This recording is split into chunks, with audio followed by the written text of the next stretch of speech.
예수님이 한 집에 초대되어 가셨습니다. 그리고 한 집에 초대되어 가셨는데 많은 사람들이 상석의 높은 자리에 앉는 것을 보았죠.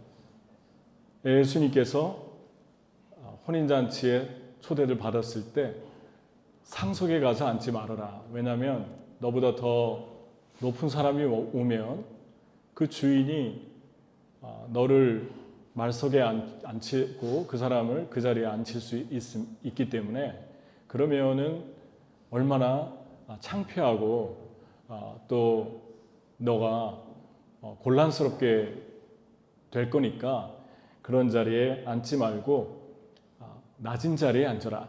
그러면 주인이 너에게 이리 와서 좀 더 높은 자리에 앉으십시오라고 말하면 낮은 자는 이와 같이 자기를 낮추는 자는 높아지고 자기를 높이는 자는 낮아지게 될 것이다 라고 이야기를 하셨죠. 그리고 또 하나 이야기를 하셨는데 이건 아무래도 그 집주인 때문에 초대한 사람 때문에 말씀을 하신 것 같아요. 사람을 초대할 때 다시 되갚을 수 있는 사람을 초대하지 말고 너에게 대접을 받고 다시 갚을 수 없는 그런 어려운 사람들을 초대해라. 그러면 나중에 상이 있을 것이다 라고 얘기를 했는데 이것은 잘못 알아들으면 우리가 아는 사람들, 사랑하는 사람들을 같이 초대해서 사는 것을 그 문자 그대로 받아들이면 오해할 수 있다는 것입니다. 왜냐하면 예수님이 그런 의도로 말씀하신 것이 아니라 특히 이 집주인이 그런 쪽에 마음이 가 있었던 것 같아요. 그래서 예수님께서 특히 그 주인에게 말씀하신 것입니다. 순수하지 못한 동기로 사람을 초대했던 이 주인을 말씀했는데 이 말을 다 듣고 있다가 한 사람이 예수님의 초점을 흐리게 하는 말을 했어요. 뭐라고 얘기했냐면 그러면 나중에 상을 받을 것이다. 그렇게 얘기를 했는데 무릇 하나님 나라에서 떡을 먹는 자는 복이 있습니다. 여기서 말하는 하나님 나라는 천국을 의미하겠죠. 죽어서 가는. 예수님께서 이 말씀을 듣고 있다가 이 사람이 예수님의 말씀을 이렇게 잘못 오해해서 이게 마음이 좀 이렇게 비틀어진 것 같아요. 그렇게 받아들였기 때문에 다시 또 비유 하나를 말씀하시는데 그것이 오늘 말씀 읽은 말씀이죠. 어떤 주인이 잔치를 벌였는데 잔치를 벌여서 종을 보내서 당일에 와서 잔치에 참여하십시오 라고 했는데 세 사람이 나옵니다. 한 사람은 저는 지금 밭을 사서 못 갑니다. 나가봐야 됩니다. 그랬고 또 한 사람은 나는 소를 사서 소가 아니고 요크로 나와 있어요. 그러니까 소에게 씌우는 멍에가 있잖아요. 그거를 5겨리를 샀으니까 그걸 가서 시험해 봐야 됩니다. 거절했어요. 세 번째 사람은 나는 결혼해서 못 갑니다. 내 아내 때문에 못 갑니다. 하고 거절했어요. 그랬더니 주인이 아주 마음이 안 좋아지고 화가 났습니다. 화가 나는 이유가 있는데 그 이유는 유대인들은 2번 초대를 해요. 그래서 이미 한 번 초대를 하고 예스라는 말을 들으면 당일에 가서 모셔오는 게 그 당시의 풍습입니다. 그러니까 미리 얘기를 했어야 되는데 당일에 초청을 하니까 바뀐 거죠. 그래서 주인이 화가 나서 길가로 나가서 가난한 사람들, 병든 사람들, 그리고 지체 부자유자들 이런 사람들을 데리고 와서 내 집을 채워라. 잔치 자리를 채워라. 그래서 다 채웠는데도 아직도 자리가 있습니다. 그러니까 산울가로 가서 길로 가서 더 사람들을 초청해서 채워라. 그래서 이 종이 나가서 강권하라고 그럽니다. 간절히 부탁하라고 포기하지 말라고 그럽니다. 그래서 채웠습니다. 이것을 보면 여기서 말하는 주인은 예수님을 의미하고 초청받은 사람들은 이 구원의 초청, 하나님의 은혜의 자리로 초청을 받은 사람들을 상징하는데 오지 않을 경우에 하나님이 예비한 사람들이 또 있다는 것입니다. 근데 특별히 아픈 사람들을 거론하고 길거리에 보통 있는 사람들은 그날 하루 일을 찾으려고 기다리고 있는 사람들이 많이 있었어요. 길거리에.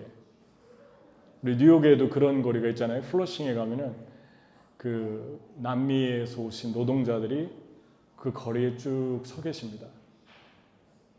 어쨌든 어떻게 이 사람들은 즉흥적으로 그날 이렇게 올 수 있을까? 첫 번째는 하나님이 예비한 사람들이고 그 마음을 움직이신 거고, 두 번째는 몸이 아프다고 다 그렇진 않은데 몸이 아프고 장애가 있고 어려운 사람들이었어요. 가난하고. 그러니까 마음이 쉽게 열린 거예요. 그러니까 우리가 갖게 되고 건강하고 부족할 것이 없게 되면 마음이 자꾸만 강팍해지는 것 같습니다. 하나님의 은혜가 들어가려다가도 더 이상 더 깊이 못 들어가는 거예요. 근데 그냥 그 자리에서 초청을 해도 오게 됩니다. 여러분, 가난한 나라에 우리가 많이 아울리치를 가는데 특징이 뭡니까? 그냥 어느 때나 가도 문을 열어주고 가자고 하면 따라오고 순수함이 있어요. 그리고 아무것도 아닌 영화, 예수님 영화를 틀어줘도 그냥 그거 우리가 볼 때는 지루한데 그냥 3시간 동안 숨을 죽이고 보고 그래요. 온두라스에 갔을 때도 그랬고, 그리고 또 사우스다코타나 또 몽골이나 이런 나라에 가면 이런 현상들이 많이 일어나는데 예비된 영혼들, 낮아진 영혼들이죠. 주님의 은혜에 임할 때 가장 중요한 것은 이 낮아지고 겸손한 마음입니다. 왔어요. 근데 이 비유를 왜 했냐면 예수님이 말씀하신 것을 흐트러뜨린 질문이 있었잖아요. 무릇 하나님 나라에서 먹는 자는 복이 있습니다. 이 말을 다시 바꿔서 얘기하면 아주 이 사람이 자신감이 있어요. 자기는 하나님 나라 들어갈 수 있고 그리고 나는 상 받을 것입니다. 근데 이 사람을 향해서 이 비유를 하셨단 말이에요. 다시 말하면 이 사람의 착각하고 있는 부분을 이야기하고 있습니다. 헛된 자신감이죠. 이 거절한 사람들과 이렇게 말하는 사람들, 그 자리에 지금 초대받아서 상석을 차지하는 사람들의 영혼을 가장 문제점 하나를 예수님이 이 비유를 통해서 드러내는 거예요. 그게 뭐냐면 이 사람들이 공통점이 3가지로 모아지는데 다시 그 3가지는 한 가지로 모아집니다. 그 공통점이 뭐냐면 첫 번째는 이 사람들이 나는 밭을 샀다, 소를 샀다, 결혼했다가 시제가 전부 과거로 나와 있어요. 지금 가는 게 아니에요. 그러니까 이미 일어난 일이에요. 과거에. 핑계를 댄 거예요. 두 번째는 주인이 뭐라고 했냐면 and sent his servant at supper time 그랬어요. 그러니까 저녁 식사에 초대를 했는데 그 시간에 일을 하러 간다는 거는 말이 안 되잖아요. 저녁에는 쉬는 시간이지 누가 일을 하러 갑니까? 그래서 이렇게 두 번째 이러한 특징이 있고 세 번째는 처음엔 간다고 했다가 세 번째는 중간에 다 3명 다 마음이 변했습니다.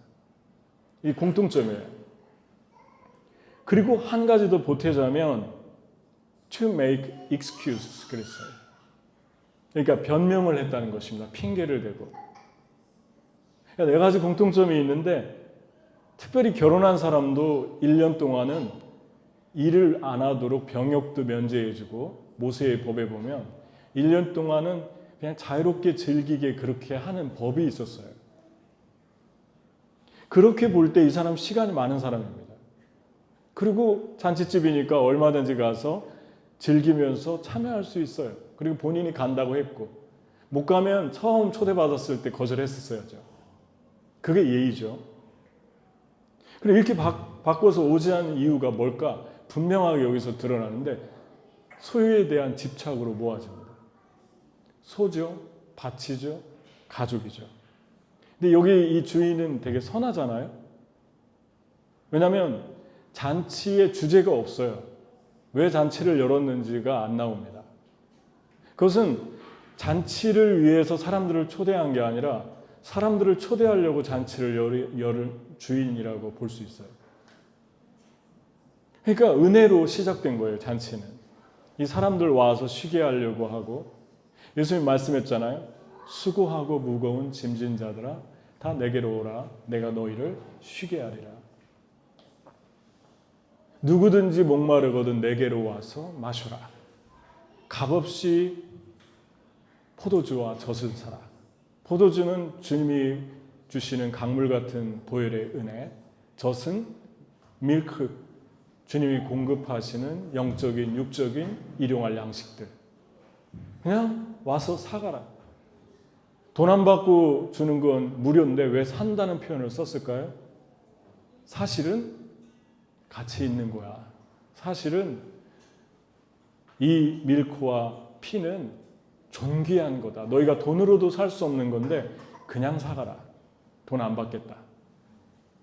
주님이 여기서 말하는 이 주인은 참 선합니다. 그리고 여기서 말하는 주인은 예수님인데 예수님은 배고픈 사람을, 육신적인 배고픈 사람을 무시한 적이 없습니다. 그러니까 소와 밭과 결혼을 무시한 적이 없어요. 예수님의 요한복음의 첫 번째 기적이 결혼식장이었습니다. 물을 포도주로 만든, 예수님 축복해 주는 게 결혼이에요. 거기서 자녀를 낳으면 더 좋아하시고 더 나면 더 좋아하시고, 이게 예수님의 마음입니다. 그런 분이 소와 밭과 삶을 무시하라고 초대한 게 아니잖아요. 잔치는 어떤 특정한 시간에 오는 사람들에게 무엇인가 은혜를 베풀기 위해서 초대한 거잖아요. 그러니까 무거운 짐들을 다 내려놓고 잠깐 와서, 여기 와서 나와 함께 잔치하자. 잔치의 특징은 일이 아니고 관계입니다. 나와 함께 마주보면서 대화도 하고 또 좀 스트레스도 떨쳐버리고 무거운 짐도 내려놓고 그렇게 은혜로 초대를 하신 거예요. 배고픈 사람에게 오병이의 기적을 베푸셨고 제자들이 밤새 그물을 던져서 고기를 잡았는데 못 잡았잖아요. 배가 고프고 추운데 새벽바다 갈릴리 바다에 가보니까 숯불을 피워놓고 생선과 떡을 준비해놓고 기다리고 계셨어요. 배고플까 봐. 그래서 베드로가 물에 뛰어들었는데 가서 보니까 예수님이 음식과 먹을 거를 다 따뜻한 거를 준비해 놨습니다. 예수님 이런 분이시죠. 그리고 우리한테도 일용할 양식을 위해 기도하라. 무시한 적이 없어요. 우리의 육신적인 삶, 우리의 직장, 우리의 의식주 무시한 적이 없습니다. 그럼에도 왜 화가 났을까? 이 사람들이 올 수 있었는데 소유욕 때문에 못 온 것 때문에 예수님이 화가 나신 거죠. 소유 때문에 못 온 거예요. 다시 말하면 이 사람들이 어떻게 지금 핑계를 댔죠? 이미 벌어진 일인데 지금 갑자기 어떤 일이 생겨서 못 온다면 이해를 하는데 이미 벌어진 일인데 그걸 가지고 말을 만든 거죠. 여러분, 하나님을 따르는데 소유에 대한 것들을 하나님이 누리길 원하십니다. 가족도 누리길 원하고 교회 사람들도 누리기를 원하고 음식도 누리길 원하고 또 우리의 삶에서 필요한 것들을 얼마든지 주님께서 갖기를 원하십니다. 그런데 문제는 이 사람들에게는 소유를 누리고 있는 것 같지 않아요. 왜냐하면 이미 소유가 집착이 됐습니다. 집착은 뭐라고 그랬죠? 탐심이다. 탐심은 뭐라고 그랬죠? 우상 숭배니라. 성경이 너무 정확해요. 보이는 우상만 우상이 아니고 마음속에서 내가 어떤 것들을 집착하기 시작하면 그때부터 그게 우상이 되는 거예요. 소유욕에서 나와야지만 우리가 회복될 수 있는데 이 소유에서 나오는 방법을 15장으로 넘어가서 비유를 계속 연결해서 말씀해 줍니다. 어떻게 보면은 비유 3개는 우리가 너무 잘 알죠. 누가복음 15장 유명하잖아요. 일은 양 한 마리를 찾으러 99마리를 놓고 나갔다. 이게 첫 번째 비유고, 두 번째는 10드라크마에서 하나를 잃어버려서 또 찾으러 열심히 찾았다. 세 번째 비유는 더 유명한 탕자의 비유. 근데 14장에 여기서부터 출발하는 거예요, 이 비유가. 다시 말하면 소유와 연결된 고리를 가지고 있다는 것입니다.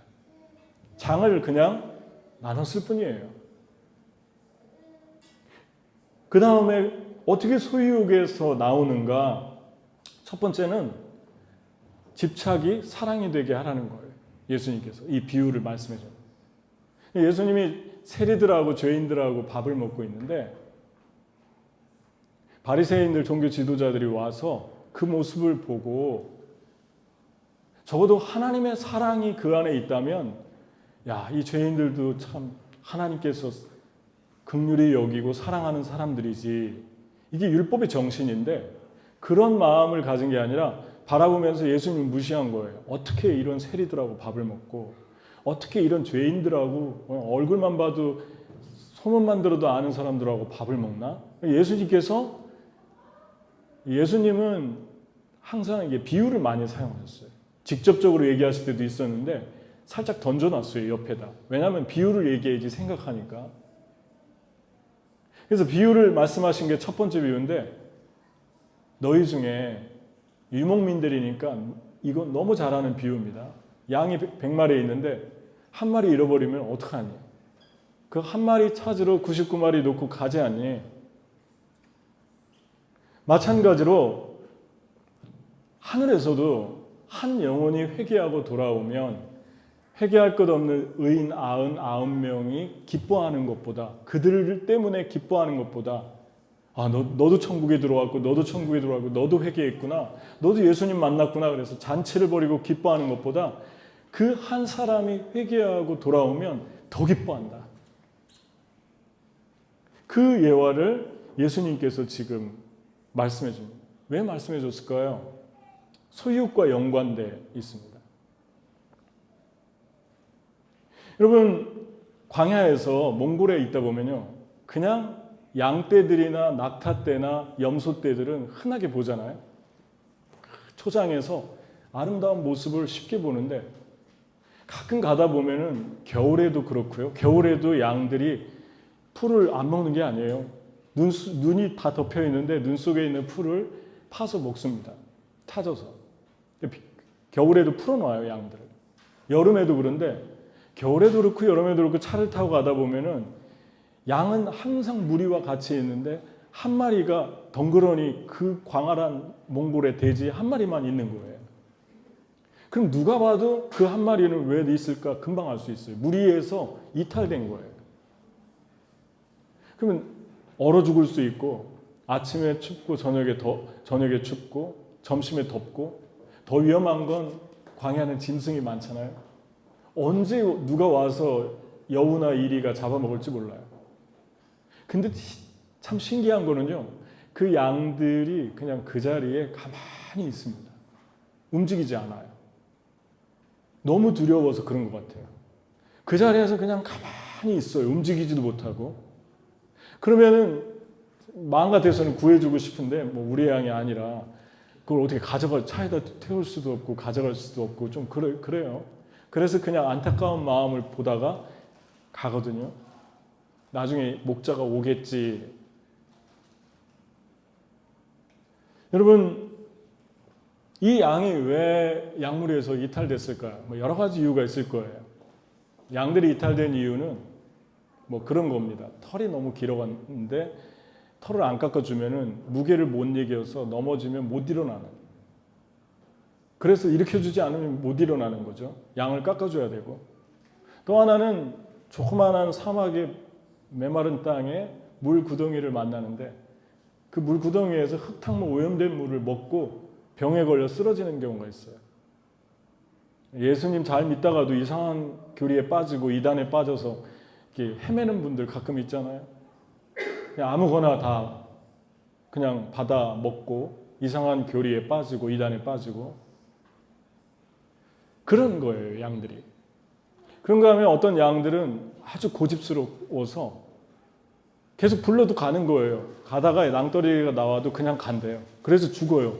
이 IQ가 양들이 되게 어리석대요. 그래서 그냥 이게 돌아서서 가는 걸 모른다는 거죠. 가다 그냥 절벽을 만나면 떨어져 죽으니까 절벽에서 구하는 목자의 그림도 있잖아요. 지팡이로. 주의 지팡이와 막대기는 날 안위하신다 하는데 실제 그 말이 맞아요. 지팡이는 목을 걸어서 잡아당기고 그리고 막대기는 끝에다가 뾰족뾰족한 못을 박아가지고 양들이 위험하면은 그걸로 이렇게 때리고 그리고 또 그걸 가지고 일이나 늑대들을 쳐서 싸우기도 해요. 목자가 가끔 다치기도 하고 그때 사용합니다. 주의 막대기와 지팡이가 나를 안위하시나이다. 그래서 이러한 목자의 보살핌이 있는데 이 양들의 책임이 있는 거죠. 양들이 이탈하는 데는. 그런데 예수님의 비유는 목자에게 비중을 둡니다. 거의 90%를 목자에게 두고 있어요. 양이 잘못했다. 왜 양이 잘못해서 그랬다. 그렇게 얘기하지 않고 너희 중에 그 한 마리를 잃으면 목자가 가지 않느냐. 99마리를 놓고 가지 않느냐. 99마리를 놓고 갈 정도면은 99마리를 건강하게 목자가 잘 양육한 거죠. 그냥 놔둬도 이 양들은 너무 잘하는 거예요. 이게 건강한 교회의 특징이죠. 건강한 그룹의 특징입니다. 목자가 필요한데 목자가 없어도 자기들끼리 잘 하는 것, 그게 교회여야 합니다. 사람을 의존하게 하지 않은 거예요. 하나님을 의존하게 하는 겁니다. 여러분, 그런데 여기서 한 가지 생각해 볼 것은 왜 목자가 이 양을 잃어버렸나? 목자들이 참 대단합니다. 이렇게 새끼를 낳는 그 시즌 4월, 5월인데 그 몽골에 그 양들 키우는 데를 갔거든요. 그 양들이 다 있는데 수백 마리가 있어요. 근데 한 마리가 누워가지고 계속 누워 있는데 우리는 봐도 모르지만 목자는 그냥 금방 알더라고요. 제가 지금 아기 낳으려고 한다고. 그래가지고 우리는 봐도 모르는데 지금 너무너무 괴롭다고 얼굴이. 좀 있다가 안 나오니까 목자가 잡아서 빼주고 낳자마자 목자가 확 불어가지고 뭐 이게 태반 같은 거를 떼니까 그 어미 양이 그 태반을 다 먹더라고요. 입으로 청소해서 다 먹고 그 금방 난 그 새끼 양이 걸어다니. 좀 있다가 조금만 있다가 한 시간도 안 있어서 이렇게 일어나요, 혼자. 참 신비로워요. 그게 목자예요. 헌칭이라고 하는데 몽골 말로. 목자는 멀리서도 수백 마리들을 보면 다 압니다. 그런데 이 목자가 지금 한 마리를 잃어버렸다는 것은 문제가 있는 거죠. 무슨 문제입니까? 뭔가에 빠져 있는 거예요. 한눈 팔다가 그 빠져 있는 것이 소유욕입니다. 소유욕을 다른 말로 표현하면 아까 말했죠. 우리의 의식주를 즐기는 것은 죄가 아니다. 주님이 전도서에도 말씀합니다. 사람이 가장 행복한 거는 하나님이 너에게 준 분깃을 그냥 누리는 것이다. 먹고 맛있는 걸 먹고 즐거워하고 쉬고 일하고 하지만 이것에 집착을 하면 그때부터는 내가 가진 소유가 나에게 기쁨을 줄 수가 없어요. 집착인가 아닌가를 알려면 두려움이 오고 내가 가졌는데 그것 때문에 두려움이 오고 마음이 조급하고 안절부절하고 그리고 눈에 안 보이면 불안해하고 그러면 집착인 거예요. 기준이.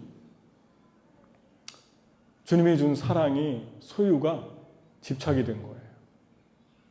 그러면은 그때부터 나타나는 게 불안과 초조와 걱정과 근심. 주님이 우리에게 준 소유는 그 반대 때문에 주셨는데 사랑과 그리고 평안과 우리 소유가 주는 기쁨이 있지 않습니까? 자녀가 주는 기쁨이 있는데 거기에 집착하기 시작하면 그렇습니다. 제가 최근에 얼마 됐는데 여러분도 아마 봤을 거예요. 저는 뭐 한국 뉴스보다 국제면을 좋아해서 국제면을 자주 보는데 한국 다른 건 안 보는데 이게 눈에 들어왔어요. 강남의 어떤 부모들이 카톡에서 주고받은 내용을 이렇게 여러분 봤을 거예요. 거기 뭐라고 써 있었습니까? 교장 선생님을 해부하자. 그렇게 써놨어요.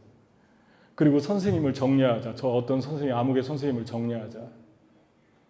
그거를 이렇게 보면서 어떤 생각이 들었냐면, 야, 이 아이들, 이 부모의 아이들 참 힘들겠다. 그 다음에 여기서 일하는 교장 선생님과 선생님들 참 하루하루가 괴롭겠다. 근데 그 다음에 하나가 더 생각이 들었는데, 이 부모들은 더 불쌍하다. 얼마나 지옥 같은 삶을 살까? 얼마나 내면이 힘들까? 피폐할까? 그게 그냥 쉽게 마음에 들어왔어요. 이 부모도 처음엔 이러지 않았을 거예요. 근데 시간이 지나면서 소유가 집착이 됩니다. 집착이 되면요, 사랑의 이름으로 관계를 갖습니다. 그런데 본인은 모르는 거예요. 사랑이 아니라 집착이라는 것을. 집착은 상대방을 위해서 존재하는 게 아니라 나를 위해 존재하는 사랑이죠. 관계에서도 어떤 사람에게 집착하면 다른 사람한테 대하는 거와 그 사람한테 대하는 게 너무 차이가 나는 거예요. 그리고 그 사람이 다른 사람에게 한눈을 팔면 아주 불안해합니다. 그런 관계로 계속되면 어떻게 될까요? 우리가 어떤 음식을 먹었는데 영양이 한쪽 팔로만 간다. 전신으로 안 간다. 그래서 한쪽 팔이 기형적으로 커진다. 그럼 어떻게 될 것 같습니까? 나중에 무너지는 거죠. 무너지는 거는 시간 문제죠. 그게 소유가 집착이 될 때 나타나는 현상들입니다. 그래서 당신 나만 바라봐야 돼. 그리고 내 거야. 거기에는 시기와 질투와 탐욕이 있습니다. 빨리 하나님께로 돌이키지 않으면 안 되는 거죠. 여러분, 안식일이 무슨 말이라고 했죠? 헬라어로? 샤베스. 샤베스는 브레이크입니다. 가다가 잠깐 멈춰라. 가다가 차가 멈추지 않고 계속 달리면 어떻게 됩니까? 불 보듯 뻔한 일이죠. 그 차는 위험에 처하고 언젠가는 절벽으로 떨어지던가 사고를 냅니다. 하나님 앞에 잠깐 멈추고 나와서 그 잔치 속으로 들어가면서 주의 얼굴을 바라보면 총명과 명철과 분별력과 삶의 우선순위와 그 내면이 잔잔한 파도처럼, 파도가 잔잔해지는 것 잔잔한 호수처럼 내면이 정리가 됩니다. 그리고 말씀으로 샤워하고 성령의 기름 부음으로 영향을 공급받고 내가 무엇을 해야 되고 누구를 만나야 되고 어떻게 살아야 될지가 다 정리됩니다. 생명의 시간이죠, 그 잔치는. 그래서 주님이 오라고 했는데 그 잔치를 소유가 집착이 되니까 마음이 없는 거예요. 여러분, 이런 부모들, 미안하지만 이런 부모들이 자녀들을 가르치는데 어떻게 그 부모는 또 그렇게 됐을까요? 분명히 10중 8구는 그 부모의 부모로부터 그렇게 배운 거예요. 받은 거예요. 그분도 희생양일 가능성이 크죠. 그럼 어떻게 됩니까? 끊어야죠. 끊을 수 있을까요? 끊을 수 있어요. 우리 아버지가 바뀌었기 때문에. 나의 주인이 바뀌었기 때문에 우리 집안을 그냥 보면 여러분들도 여러분 집안을 보면 좋게 흘러내려오는 가보 같은 그런 부분이 있고 어떤 부분은 이건 좀 우리 집안에서 계속 이어지는 것 같다. 대대로. 안 좋은 것 같은데 이건 좀 끊어졌으면 좋겠다. 그러면 누가 끊어야 됩니까? 내가 끊으면 되는 거죠. 어떻게 끊습니까? 아버지를 바라보세요. 나의 하나님으로부터 나의 파이프를 잘못 흘러오고 있는 내 패밀리 트리, 나의 집안에서 흐르고 있는 그 파이프를 잘라서 예수님에게 갖다가 대면 예수님이 그때그때마다 진정한 부모가 어떤 것인지 그 성품이 여러분 안에 흘러가서 새롭게 끊어지고 여러분 자녀부터 새로운 삶이 시작됩니다. 여러분이 끊어야 될 게 무엇입니까? 여러분은 사랑에 집착이 되고 있습니까? 집착이 사랑이 되고 있습니까? 아주 심각한 문제입니다. 근데 조금 더 깊게 들어가면 하나님과 나와의 관계가 비례합니다. 다시 말하면 하나님에게 집착하잖아요.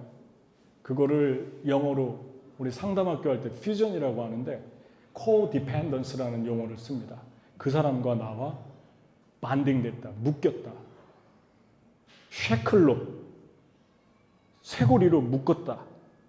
그래서 그거를 잘라야 된다. 그게 요지입니다. 상담학에서. 그 사람하고 나하고 반딩되듯이 하나님하고 관계가 그렇게 된 거예요. 자, 다시 말하면 사랑과 집착의 차이점이 뭐라고요? 분명히 사랑 같은데 하나님이 나를 위해 존재하는 거예요. 하나님은 자판기가 되주셔야 돼요. 내가 언제든지 돈을 넣고 누르면 나에게 어떤 걸 공급해 줘야 되는데 그게 안 되면 하나님도 싫은 거예요. 그러면 집착입니다. 퓨전된 거예요.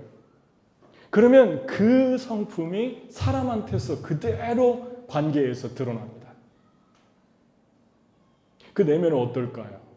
내면은 하나님이 주시는 그 놀라운 은혜들을 누리지 못합니다. 불안하고 초조하고 근심이 있고 걱정이 쌓이고 그리고 사랑하는 것들과 소유가 주변에 있는데 풀리 그들의 영혼을 풀어주지도 못하고 나를 위해 존재하는 거죠. 뭐 그런 거일 수 있어요. 사랑하는 사람이 아픈데 빨리 나 이게 진심으로 하는 거일 수도 있고 내가 싫으니까 빨리 나으라고 급하게 재촉할 수도 있고 사랑일 수도 있고 그 동기가 집착일 수도 있어요. 여러분 어떻게 이러한 집착으로부터 깨어날 수 있을까? 소유욕으로부터 나올 수 있을까? 주님이 우리에게 말씀합니다. 욕심이 잉태한 즉 죄를 낳고 죄가 장성한 즉 사망을 낳느니라. 그 다음에 주신 말씀이 바로 따라오는 말씀이 뭔지 아십니까? 각양 좋은 은사와 온전한 선물이 다 위로부터 빛들의 아버지께로서 내려오나니 그는 변함도 없으시고 회전하는 그림자도 없으시느니라. 탐욕과 시기와 질투와 불안은요 하나님으로부터 내려온다는 것을 보지 못하는 거예요. 내가 어린아이들이 아이스크림 들고 주면 좋아하잖아요. 근데 친구가 와서 뺏어갔어요. 그러면 억울해서 못 견뎌가지고 우는 애들이 있어요. 근데 보니까 벌써 친구 입으로 들어갔어요. 뺏을 다시 돌려받을 기회도 없이. 그럼 어떻게 해야 됩니까? 건강한 부모와의 관계 가운데 있는 아이는 돌아서서 엄마 아이스크림 다시 사주세요. 그러면 돼요. 그런데 가져다가 새 아이스크림을 사줘도 우는 애들이 있어요. 이걸 들고 뺏긴 것 때문에. 여러분과 저의 삶에서는 필연적으로 내가 불가항력적으로 어떻게 할 수 없을 정도로 다른 사람이 뺏어갈 때가 있습니다. 가만히 있는데 시기해요. 가만히 있는데 질투해요. 그럴 때가 있어요. 내가 해놓은 것들을 다 가져가요. 그리고 중상모략할 때도 있어요. 그때 어떻게 하겠습니까? 그걸 경험한 사람이 이삭이잖아요. 아브라함의 아들 이삭. 하나님이 축복하셔서 우물만 파면은 우물이 터지잖아요. 여러분 그 당시의 우물은 부자의 3대 조건 중에 하나였어요. 하나 옷이었고 우물이었고 그 다음에는 소유, 가지고 있는 소유, 물질 이런 거였습니다. 우물을 확보한 사람이 부자였어요. 그런데 파기만 하면 물이 터지는 거예요. 그 어려운 물이 터지는 거예요. 이삭이 파면. 그러니까 블레셋이 시기해가지고 그걸 다 빼앗습니다. 그리고 빼앗아서 얼마나 나쁜 짓을 하냐면 그 우물에 다 돌을 집어넣고 막잖아요. 근데 이삭이 상황을 보고 싸우면 같이 죽게 생겼으니까 같이 망하게 생겼으니까 아 이건 싸울 게 아니다. 그리고 포기하고 다른 우물을 파죠. 그러니까 또 터지죠. 여러분, 팔레스타인이나 이스라엘이나 지금 힘든 건 민간인들의 희생이잖아요. 하마스는 참 나쁜 사람들입니다. 서로가 싸우기를 원해서 일으키는 거예요. 부추기고 증오에 불타게 하고 그걸 지금 기다리는 거예요. 팔레스타인들이 그 민간인들이 탈출하려고 해도 못 가게 하고 거기 있게 하고 그들 팔레스타인 그 사람들 속에서 전쟁을 해요. 그 사람들이 인질로 잡고 참 악한 거죠. 이스라엘 아버지가 이스라엘의 8살 아이를 잃은 아버지가 여러분 인터뷰하는 걸 봤죠. 저도 눈물이 나서 울면서 기도를 했는데 내 딸이 죽어서 다행이라고. 어떻게 하면 아버지가 이런 말을 할 수 있을까? 그쪽에 끌려가가지고 고통당할 거 상상하니까 차라리 죽어서 잘겠다고. 여러분, 시기와 질투에 빠지면요 끝까지 가는 거예요. 죽고자 달라지는 거예요. 그때는 절대로 싸우면 안 됩니다. 같이 망하는 거예요. 이스라엘이 똑같은 방법으로 보복하면 안 됩니다. 예수 그리스도가 이스라엘에도 필요하고 팔레스틴이 블레셋이에요. 고대부터 갈등의 관계에 있었어요. 블레셋 하면 생각하는 사람이 누구죠? 골리앗이잖아요. 그래서 계속해서 아주 오래전 수천 년도부터 구약에 보면은 블레셋을 침범하고 또 이스라엘은 다시 잃은 걸 빼앗아 오고 그 관계가 반복됐어요. 사람들은 AD부터 계산을 하는데 사실은 기원전부터 구약에서부터 그게 시작이 됩니다. 제 말의 요점은 우리 주님께서 하늘에서부터 내려오는 그 많은 좋은 것들이 주님께로부터 내려온다는 걸 믿으면 마음이 넉넉해진다는 거예요. 마음이 커지고 그리고 불안하지 않아요. 왜냐하면 그렇게 해봤자 얼마 못 가니까. 우리 주님의 말씀에 그런 말씀 있잖아요. 악인을 보느냐? 두려워하지 마라. 네가 다시 찾으려고 해도 바람처럼 먼지처럼 네 눈앞에서 없어질 것이다. 선지서에 나오고 있는 말씀입니다. 다시 찾고 싶어도 없어질 것이다. 다시 말씀드리면 빼앗는 사람의 삶은 잠깐이라는 것입니다. 어떤 사람들이 영원히 서는 것입니까? 하나님의 말씀을 행하는 자들, 하나님의 말씀을 붙들고 말씀대로 살려고 하는 삶, 영원히 없어지지 않을 것이다. 그러니까 소유욕으로부터 나오려면 이 목자가 지금 한눈 팔고 있는데 이제 어떻게 나오는가를 제가 말씀드렸고 하나님 바라보라는 거예요. 위에 좋은 거 다 주시니까 모든 좋은 것은 하나님께로부터 오니까 하나님이 주시니까 하나님 바라보고 하루하루를 살고 넉넉하게 살고 그 다음에는 우리 주님께서 여기 목자가 말한 대로 소유욕에서 자유로운 목자는 양을 찾아서 어깨에 메고 즐거워하면서 돌아오잖아요. 아마도 소유욕에 빠진 목자는 즐거워하지 못할 것 같아요. 찾아도. 협박하고 위협하고 너 때문에 내가 얼마나 고생했는 줄 알아? 너 때문에 내가 죽을 뻔했어. 너 찾느라고 내가 내 99마리를 뒤로 한 사람이야. 여러분 자녀를 나가시고 그러면 물론 사정이 있겠지만 자녀를 낳고 부모가 엄마가 아빠가 그러면요 집착입니다. 여러분 자녀가 우리에게 주는 상급이 얼마나 큰데 자꾸 우울하다 그러고 자꾸 이 아이 때문에 힘들다 그러고 그러면 생각해 봐야 돼요. 얼마나 축복인데 난 너 때문에 너무 행복하다.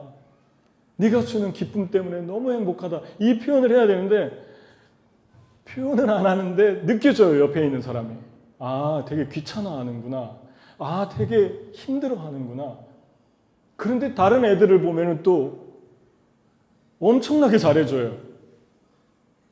여러분과 이 뒤에도 나오는데 여러분이 집착에서 나오는 방법 중에 하나가 드라크마 비유인데 이 드라크마 비유의 또 초점은 뭐냐면 이거는 광야에서 잊어버렸잖아요. 첫 번째 건 세상에서 잃어버렸어요. 그런데 두 번째 거는 드라크마 10개는 남편이 결혼할 때 기념물로 준 거라 애를 쓰고 찾는 거예요. 하루만 일하면 벌 수 있는 돈이 한 드라크마거든요. 10 드라크마는 아무것도 아니에요. 근데 기념품이기 때문에 심각한 거예요. 잃어버렸는데 집안에서 잃어버렸어요. 집안에서. 집은 세 가지 의미가 있죠. 하나는 하나님의 집, 내 집이라 그랬잖아요. 기도하는 교회, 성전. 둘은 가정집이에요. 문자 그대로. 세 번째는 우리의 영혼의 집이에요. 우리 영혼의 집. 그러니까 여러분, 그 귀중한 영혼을, 이 드라크마는 영혼인데, 양도 영혼인데 세상에서만 잃어버리는 게 아니라 교회 안에서도 잃어버려요. 교회 안에서 찾아야 되는 거예요. 찾다 보면 어떻게 됩니까? 쓸고 불을 켜고 찾을 때까지 계속해서 움직이고, 이 유대인들의 가옥은 캄캄하기 때문에 한번 잃어버리면 창문이 없고 그래서 불을 꼭 켜야 돼요. 그리고 쓸어야 돼요. 다시 말씀드리면 우리의 집안에서 우리 가까이 있는 사람들에게 사랑을 못하면서 다른 사람들에게 더 많이 관심이 가고 그냥 자연스럽게 흘러가는 게 아니고 그렇다면은 그건 집착이라는 것입니다. 사랑의 탱크가 비어서 너무 외로운 거예요, 내면이. 그거를 집에서 공급받는 거 가지고 채워지지가 않는 거예요. 그러니까 내 가족보다 내 자녀보다 다른 데 관심이 많아요. 거기서 내가 받아야 되니까. 사실은 손에 잡히지 않는 먼지 같은 존재인데. 아무리 사랑을 세상에서 받아도 채워지지 않아요, 그 탱크는. 하나님만이 채울 수 있는 것입니다. 여러분, 집착은요, 사랑을 줘도 문제고 주지 않아도 문제입니다. 왜냐하면 사랑을 받아도 만족이 없어요. 허무해요. 사랑을 안 주면 안 줘서 섭섭하고 허무해요. 결국은 뭐라고 말씀합니까? 하나님의 사랑이 너희를 온전케 할 수 있다. 우리 안에 사랑이 들어오면 사랑을 주고 싶어서 주다가 채워지는 걸 경험합니다. 받는다고 채워지지 않아요. 받는 거는 어느 순간 정도는 채워지지만 그걸로 절대 만족이 있지 않습니다. 줘야 되고 진정한 사랑으로 나눠야 될 때, 그때 비로소 내 영혼이 즐거워서 어깨에 메고. 그러니까 상급 중에 하나가 즐거움이에요. 이 즐거움은 영혼을 찾는 것과 관계가 맺혀져 있습니다. 우리의 영혼이 보이기 시작하고 하나님의 일이 보이기 시작하고 하나님의 기쁨과 하나님의 마음이 보이기 시작하면 집착으로부터 나오는, 집착하면 절대 보이지 않습니다. 한 영혼으로 보이지 않아요. 하나님 마음에 관심도 없습니다. 한 영혼이 회개하고 돌아오는 것, 그게 천국의 기쁨이라고 그랬는데 그런 거에 관심이 없어요. 소유욕에 빠지면 그렇습니다. 하나님이 나에게 준 의식주, 사랑하는 자녀, 그런 모든 것들이 내 우상이 되어버리면 절대로 하나님의 기쁨을 추구할 수 없습니다. 그런데 두 번째 우리가 나올 수 있는 방법을 가르쳐 주는데 그것은 뭐냐면 집에서 찾아라. 너는 말과 행실과 믿음과 정절에 믿는 자에게 본이 되어. 그랬습니다. 우리 맨날 세상에서 빛이 되자고 하잖아요. 근데 이 말씀 좀 역설적이에요. 하나님의 집에서 믿는 자에게 본이 되어 그럽니다. 하나님의 집에 믿는 사람들이 잘못하면 좀 만만해 보일 수 있어요. 근데 여러분, 세상에서 믿지 않는 사람들한테 우리가 조심하는 것처럼 하나님의 집안에서 하나님의 사람들, 형제 자매한테 무례히 행치 않도록 조심해야 됩니다. 사랑은 무례히 행치 아니하며 말과 믿음과 행실과 정절에 있어서 믿는 사람들에게 본이 되라. 이게 집안에서 찾는 빛을 들고 있는 사람들의 삶입니다. 여러분, 형제 한 명 한 명을 대하면서 예수님 대하는 것처럼 대하고 그때 그 생명과 사랑이 세상으로 흘러가지 않습니까? 근데 그것들이 막히면, 끊기면 세상으로도 못 흘러가는 거죠. 여러분, 주님께서 우리에게 하나님의 일과 낫을 연관시켰습니다. 실로암 연못에 소경이 이제 눈을 뜨게 되는데 그 사람의 눈을 떠주기 전에 예수님이 뭐라고 했죠? 아직 때가 나심에 우리가 주님의 일을 하여야 한다 그랬습니다. 이것은 문자적인 의미가 아니라 영적인 의미로 낮과 밤을 사용했어요. 밤이 오리니 그때는 하나님 일을 할 수 없으리라. 그리고 그 병자를 고쳐주고 구원합니다. 그러니까 여러분은 지금 주님을 위해서 누군가의 영혼을 섬길 수 있는 시간이 있고 물질이 있고 삶이 있다면 여러분은 지금 인생에서 낫을 걸어가고 있는 거죠. 여러분의 삶은 지금 시간대가 어디에 있습니까? 밤입니까? 낮입니까? 주님이 우리에게 낫을 주신 것은 일하라는 것이고 일하도록 영혼을 맡겨준 것은 내 영혼을 소유욕에 빠지지 않도록 브레이크 장치를, 자동 장치를 우리에게 설치해 주신 거예요.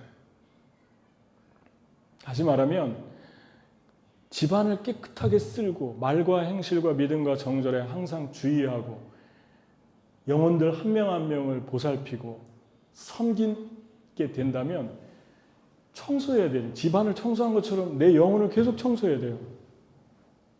한 영혼 앞에 서면 내 영혼이 거울처럼 보이기 때문에 내가 계속해서 영혼의 소리를 듣습니다.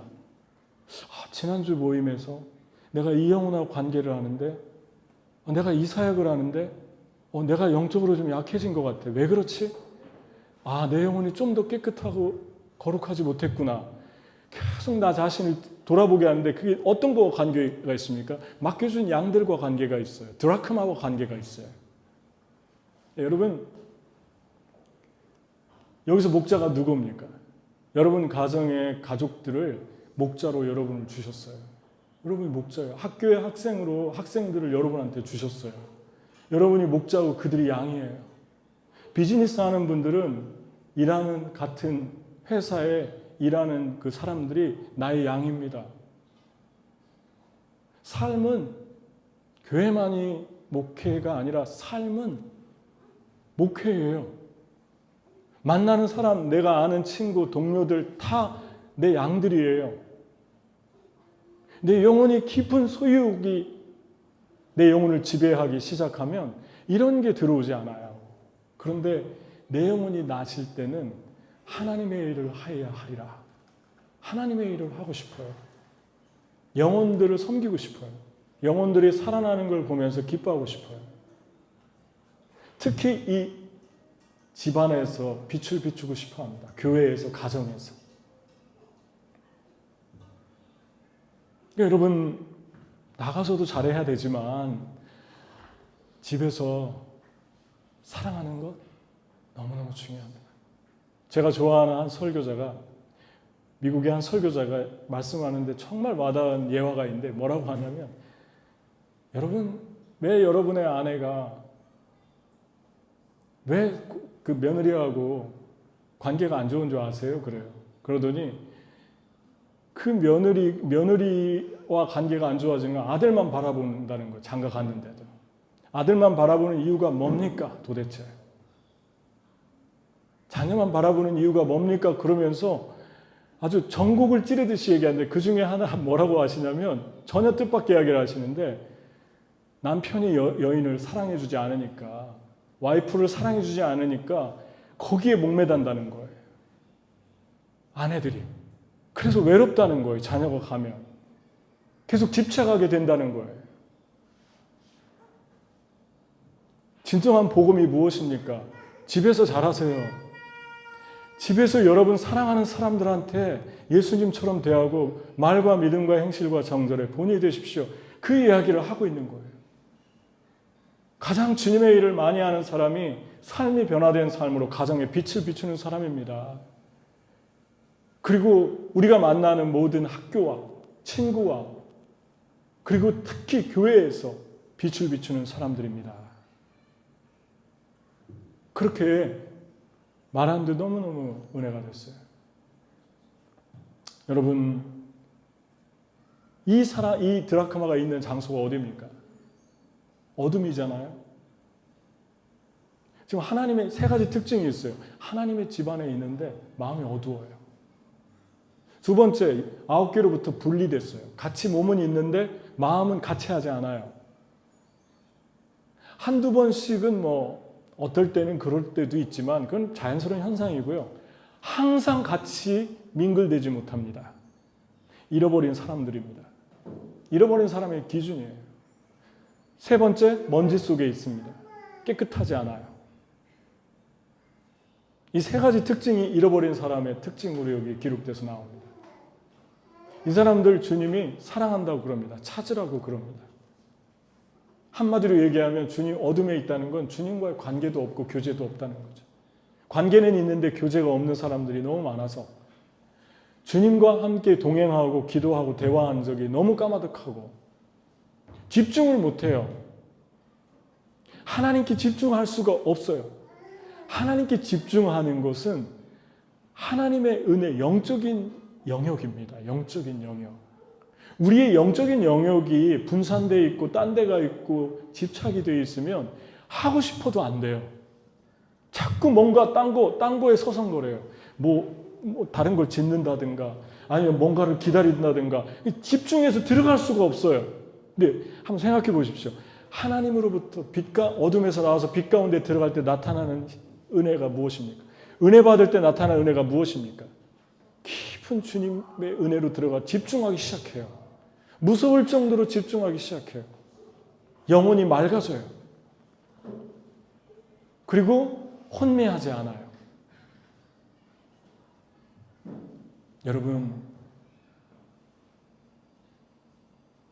하나님의 은혜가 임할 때 저는 여러분이 집중했으면 좋겠어요. 그리고 은혜는 영원히 계속되지 않습니다. 지금은 보라 은혜 받을 만한 때요 구원의 날이로다. 하나님이 은혜 주시는 때가 있고 시간이 있어요.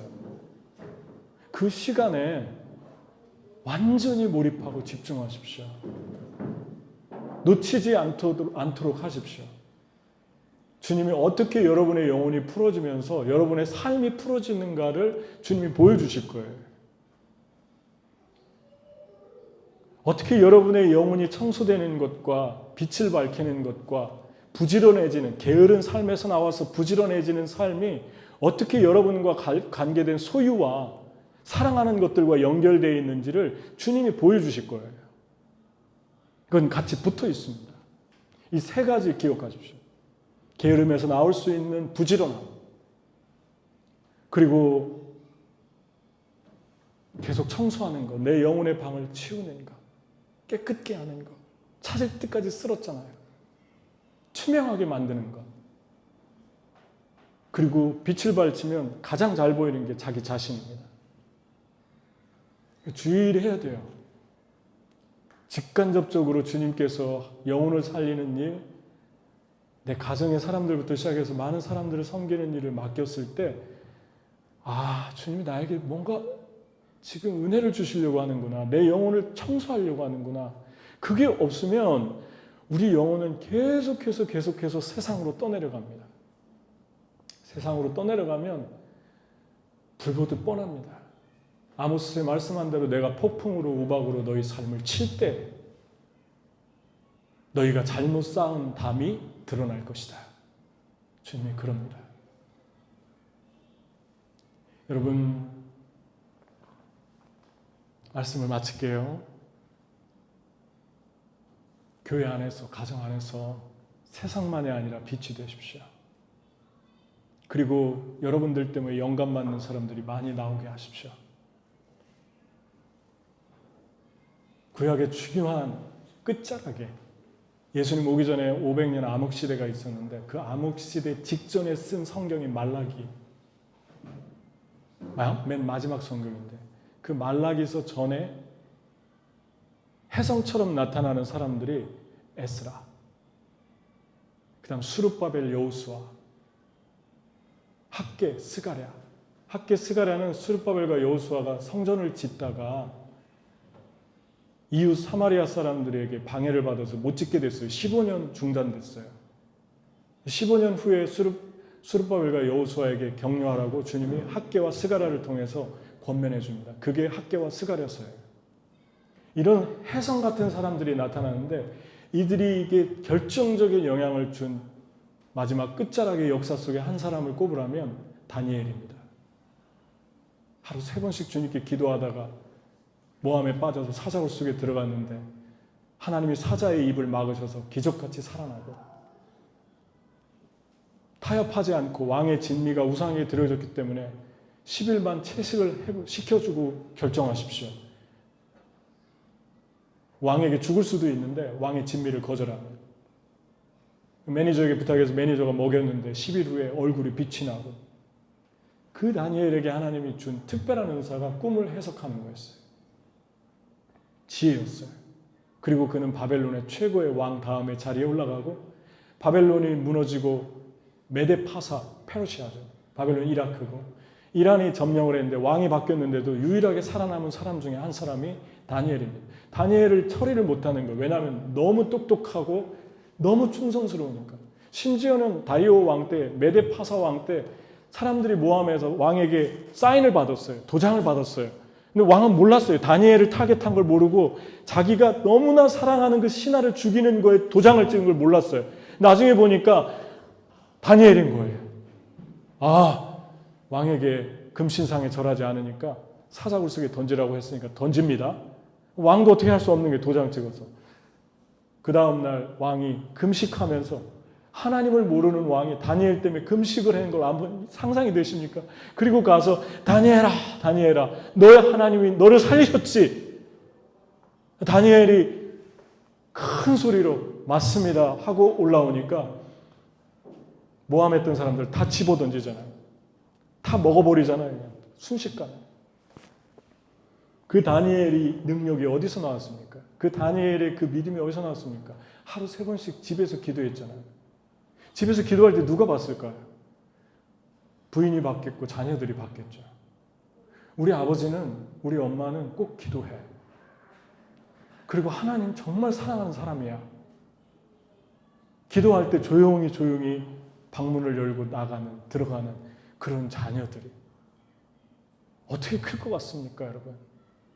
그 다니엘의 이야기는 전설이 되고, 그로부터 140년, 약 140년 후에 에스라가 일어나고 자기 책에 다니엘을 계속 씁니다. 부흥운동을 주도하고, 에스라가 무너진 성전, 사람들의 영혼 속에 무너진 성전을 다시 일으키고, 학개 스가랴가 다시 격려하고, 그리고 거기에서 말라기서가 나오고, 이스라엘의 마지막 운명이 저물 때, 바벨론 포로로 끌려가면서부터 접을 때 한 사람이 있었다는 걸 기억해야 됩니다. 그 사람이 다니엘입니다. 다니엘은 영감의 원천이 됐고 그의 이야기는 전설이 됐어요. 저는 여러분이 이 시대에 다니엘이 됐으면 좋겠습니다. 집에서 기도하는 사람, 아내의 손을 잡고 남편의 손을 잡고 밤마다 자녀들에게 손을 얹고 기도해주는 아빠. 기도 어떻게 하냐고요? 저도 계속 하고 있어요. 저녁마다. 둘이 기도 어떻게 하는지 모르겠어요. 한 사람이 기도하고 좀 기다려요. 들어요. 상대가 기도하면 또 가만히 있어요. 들어요. 기도하고 계속 주고받으면 기도하세요. 굳이 뭐 손 안 잡아도 돼요. 여름엔 더워서 못 잡잖아요. 그냥 들어요. 그리고 그 다음 타픽으로 자연스럽게 넘어가면 돼요. 여러분, 마지막 말씀하고 마치겠습니다. 여러분 적용해 봅시다. 여러분과 저가 빛 가운데 게으르지 않고 부지런히 쓸었다. 부지런히 여자가 쓸었다. 그러한 삶으로 나와야 될 부분이 어떤 것입니까? 우리의 게으름이 어떤 것입니까? 우리의 영혼을 잠식시키고 파괴시키는 게으름이 어떤 것입니까? 지금 내 삶을 계속해서 영적으로 육적으로 움직여야 될 부지런함이 어떤 것입니까? 두 번째, 사랑이 집착이 된 영역이 어떤 것입니까? 집착해서 사랑으로 나와야 될 영역이 어떤 것입니까? 저는 여러분이 붙들고 나왔으면 좋겠어요. 지금은 소유가 사랑이 될 시간입니다. 아멘? 같이 기도하겠습니다. 이 시간에 함께 우리 기도할 때